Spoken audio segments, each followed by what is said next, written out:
Fala aí, galera, estou aí de volta com o canal para informar vocês algumas coisas em relação ao culto, sendo que dessa vez, né, eu já tentava ser bastante imparcial, só que desta vez totalmente imparcial, porque o cunho do canal e das informações é um cunho extremamente técnico, realmente para tentar tirar um pouco a ilusão de certas situações do candomblé. Tanto que o meu canal agora não é restrito a candomblecistas, mas sim para quem estuda história e quer saber mais, né? Então eu vou procurar abordar os temas com um lastro, né, com uma coisa mais segura, usando a informação oral, sim, mas usando a informação técnica, usando análise de historiadores e antropólogos, misturando com a minha experiência e com coisas que as pessoas mais antigas elas falaram. Enfim, esse vai ser o nosso novo canal, o meu novo canal. Eu vou falar hoje, vou tentar ser breve, né? Eu vou falar hoje sobre como começou essa questão do culto, formação de culto. Como começou? É lógico que os religiosos, né? Os religiosos, eles vão ficar tristes com o vídeo, porque o vídeo tira a ilusão. Mas vamos lá. Eu botei lá no blog que eu vou fazer assim, eu vou passar um conteúdo no blog, aí passo um vídeo explicativo, aí passo o conteúdo no blog, aí passo o vídeo explicativo, por aí vamos. O que eu quis fechar, o que eu quis iniciar a leitura do blog para realmente vocês terem uma noção de tempo e espaço, né? Primeiro que as pessoas elas acham que todos os Voduns viveram na mesma época e eram vizinhos, coisa que não acontece. O que aconteceu, na verdade, foi que lá na frente do vídeo, lá na frente da nossa história, uma pessoa pegou todas as informações, né, de divindades, sintetizou, né, entrelaçou a história para justamente etnias diferentes ou tribos que cultuavam divindades diferentes pudessem ter um culto único, ou pelo menos no mesmo formato. E quem fez isso foi Yegu Tenu Gesu, tá? Farei um vídeo falando sobre essa pessoa. Mas o que eu tô querendo dizer para vocês é o seguinte: eu vou começar com um recorte de 10.000 a.C., né? Por essa época eram nômades coletores, né? Caçadores-coletores, ou seja, eram tribos pequenas, tá? Tribos pequenas. As guerras que são citadas, né, mais para frente, por exemplo, sobre os orixás ou sobre os voduns, são situações assim que é igual o mito de Platão, né, a alegoria da caverna. Você você não tem noção de proporcionalidade e a história ela é passada com um cunho megalomaníaco, né? Daquela guerra, daquela sido, né? Mas basicamente, voltando ao assunto, vocês tínhamos, né, tribos pequenas se translocando, né, se translocando no interior do Benin. Tínhamos tribos que viviam de pesca, né, que já em Togodô, depois de Togodô. Então nós tínhamos as tribos que viviam de pesca e tínhamos as tribos que eram nômades coletores. E nisso tínhamos uma imigração constante ali naquele centro ali da parte subsaarina, e os nômades também andando ali pelo Saara e descendo algum rio, alguma coisa assim.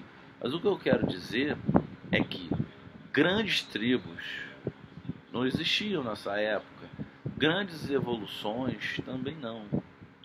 Então eu pego histórias assim, e as pessoas datam de certas histórias que assim é muito louco. Por que é muito louco?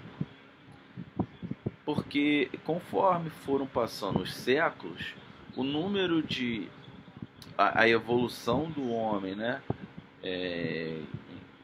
com o material, com a caça, com o cultivo, quando o homem começa a dominar o cultivo, é que ele começa a se assentar. Então não se tem cidades, veja bem, não se tem cidades até o período que o homem consegue o domínio do cultivo.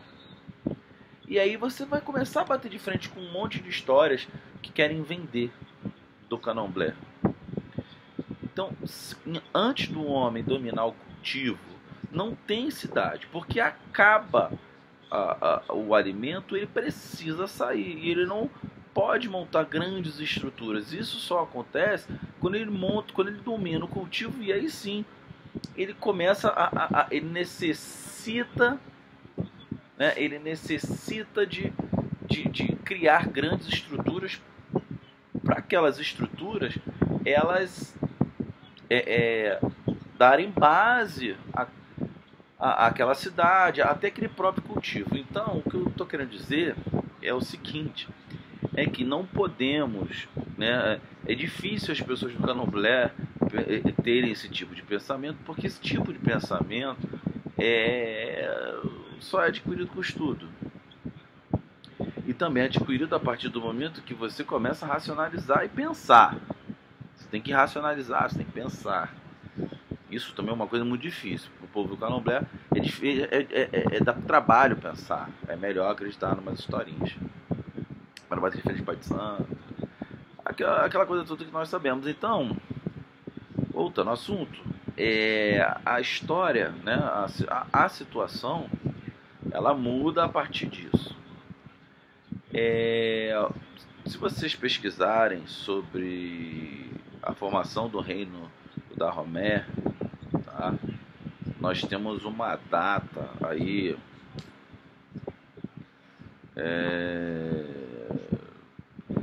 que ela gira em torno de uns dizem 900, outros dizem 1100, tá?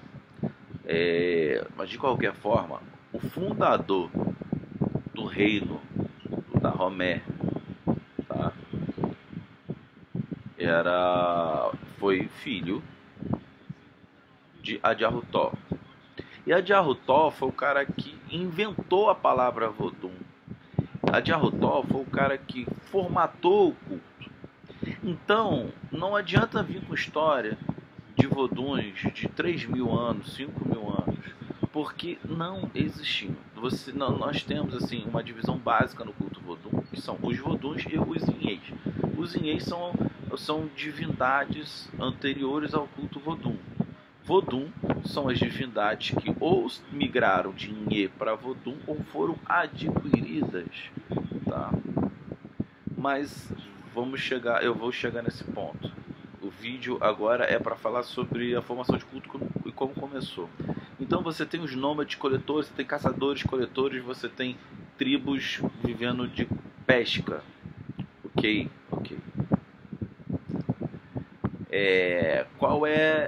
Como que acontece essa formação? Como é que acontece essa formação de divindade? O que acontece é que naquela época, né, não se tinha conhecimento algum sobre os fenômenos da natureza. E tudo era muito ligado, né? O homem era super conectado, ligado e dependente da natureza. Então, qualquer fenômeno natural que era inexplicável, aquele fenômeno se tornava uma divindade passiva de culto. Ok? Esse é o primeiro ponto. Então, todas as divindades nasceram do pensamento abstrato do homem. Entendeu? Todas as divindades, isso na África, isso na Grécia, isso na Mesopotâmia, no Oriente, todas as divindades, elas nascem a partir do pensamento abstrato do homem sobre aquilo que ele não consegue entender a lógica. Hoje sabemos como o raio ele é produzido, ele nasce, como funciona. Mas há 10 mil anos, há 8 mil anos, há 7 mil anos antes de Cristo, não. Então, todos os fenômenos, eles levam. Por que existe? Vou falar de uma outra forma. Por que existe uma semelhança entre o panteão dos voduns, entre o panteão dos orixás, entre o panteão dos gregos, entre o panteão dos romanos e outros? Porque todos eles são atribuídos a um fenômeno natural. Por isso, é só por isso que eles são iguais. Entendeu? Não é que é uma obra divina, que Vodun é a mesma coisa que Orixá, que é a mesma coisa que um deus grego. Não. Existe uma coisa em comum, o homem. É isso que vocês têm que entender, o homem. A religião é algo inventado pelo homem. O culto é algo inventado pelo homem. Não é por espírito, é pelo homem. E a religião, ela tem a religião, ela tem um propósito, o domínio do homem para outros homens. Entendeu? Eu domino o fenômeno, então vocês têm que me respeitar. Eu domino o fenômeno, eu falo o que tem que fazer. Tem um desenho até, que eu esqueço o nome, que passa no Peru, que tem os caras lá, um desenho, esqueci o nome, até legal, que o cara finge ser sacerdote, aquela coisa toda, e é tratado super bem. Então, o que tem em comum todas essas religiões é o homem. E a religião é uma invenção do homem. Deus é uma invenção do homem. É difícil entender, é difícil aceitar. Mas é tão lógico que, assim, quando você vai estudar vai estudar antropologia, sociologia, vai começar a entender essas questões sociais e de como que são relacionados isso. Tanto que o grande problema da Mesopotâmia foram os sacerdotes, né? Tanto que quando eles estavam atrapalhando demais, eles estavam querendo tomar o lugar dos reis, né? Porque estavam dizendo que eles eram homens, filhos de Deus, enviados por deuses, e eram maiores e mais importantes que os reis, e aí os reis logo acabaram com a raça deles. Mas a situação em comum é isso. Então temos que entender como que vai funcionar isso. Entendeu? Porque essa questão de formação, de culto, como foi criado, o homem começa a idealizar isso e começa a promover algumas divindades, todas elas ligadas a fenômenos naturais, entendeu? Até então é criação do homem. E cada um deles tem cada um deles criam, né? Você cria um deus pro sol, você cria um deus para a chuva, você cria um deus pro trovão. E aí cada um deles tem um sacerdote, ou muitas vezes um sacerdote dominava todas as funções, entendeu? E aí que é o grande lance. Esse sacerdote, quando ele morre, aí que começa a questão do culto realmente, tá? Se você pegar a divindade, quando ela nasceu da cabeça do homem. Só que existiu um sacerdote, né? O primeiro ou segundo sacerdote que criou, que inventou isso, certo? Tá aqui. O sacerdote que inventou isso. Esse sacerdote, quando ele for morrer, quando ele morre, ele passa, né, a achar que é aquilo que ele cultuava. E aí começa todo o processo de culto e espiritualização, tá? Aí eu já estou saindo da parte técnica total e entrando com outros dados, né? Aí você sai da parte aquele sacerdote passa a ser um espírito e ele acredita ser o trovão. E aí o sacerdote que substituiu ele vai acabar sendo acometido espiritualmente por aquele sacerdote que começou essa história toda. E ele acha que é um trovão. E aí, na forma de espírito, ele começa a acometer as pessoas, ou o próprio sacerdote, como trovão. E é assim que nasce, né? Assim que nasceram os cultos, né? Alguém inventa, um outro acredita, e quando esse outro morre, começa. E aí todos os subsequentes, quando morrerem, e que acreditarem que são que são realmente os do trovão, o raio ou o sol, quando eles morrerem, eles vão eles vão ter essa forma e vão acometer as pessoas dessa forma. E aí depois eu gravo a segunda parte desse vídeo aí, que eu vou aprofundar um pouquinho mais nessa parte antropológica, essa parte social, entendimento dos conflitos culturais.